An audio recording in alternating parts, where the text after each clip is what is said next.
हिंदू सनातन धर्म की शक्ति के प्रतीक श्री दादा गुरु महाराज। कहा जाता है कि इनका जन्म जबलपुर गांव में हुआ था और ये प्रकृति और मां नर्मदा के परम भक्त हैं। ये जब कभी भी किसी पेड़ को कटा हुआ देखते हैं या मां नर्मदा को गंदा देखते हैं तो इनको बहुत बेचैनी होती है। कहा जाता है कि ये अब तक 2.5 लाख किलोमीटर की पैदल यात्रा कर चुके हैं और इन्होंने 3200 किलोमीटर नर्मदा निर्हार यात्रा की थी। कहा जाता है कि इनका नाम दादा गुरु 4 दादा गुरुओं के नाम से पड़ा है, जिनका नाम है श्री जिन दत्त सूरी, श्री मणिधारी चंद्र सूरी, श्री जिन कुशल सूरी, श्री जिन चंद्र सूरी। ये कहा जाता है कि ये दादा गुरु आचार्य हैं और इनके गुरु भी माने जाते हैं।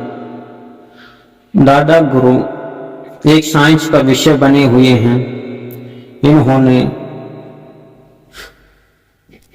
38 माह से सिर्फ नर्मदा जल से ही अपना जीवन चलाया है और न ही ये किसी फल पर निर्भर रहते हैं न ही किसी खाने पर।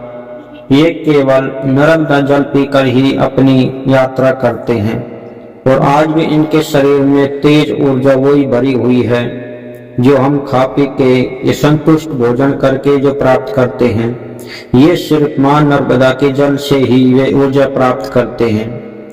कहा जाता है कि हमारे हिंदू सनातन धर्म में ऐसे योग विद्या के अनेक उदाहरण हैं जो बिना खाए पिए भी अनेकों वर्षों अनेकों सालों तक जीवित रह सकते हैं। इन्हीं उदाहरणों में से एक है श्री दादा गुरु महाराज। कहा जाता है कि इनके दर्शन मात्र से ही आपको एक असीम ऊर्जा की प्राप्ति होती है और आपको असीम शांति की भी प्राप्ति होती है, क्योंकि इनका शरीर आज भी पूर्ण ऊर्जा से भरा हुआ है। ये पूर्ण सात्विक और मां नर्मदा के जल से ही अपना जीवन चलाते हैं और पैदल यात्रा करते हैं। ये सदा मां नर्मदा की पैदल यात्रा ही करते हैं। ये किसी वाहन का उपयोग बिल्कुल नहीं करते हैं। कहा जाता है कि इनके भक्त अब लाखों में हो चुके हैं और इनकी इस मां नर्मदा और महाव्रत को देखकर पूरे संसार में एक विज्ञान का विषय बन चुका है कि भला एक इंसान बिना खाए पिए इतनी महीनों तक कैसे जीवित रह सकता है।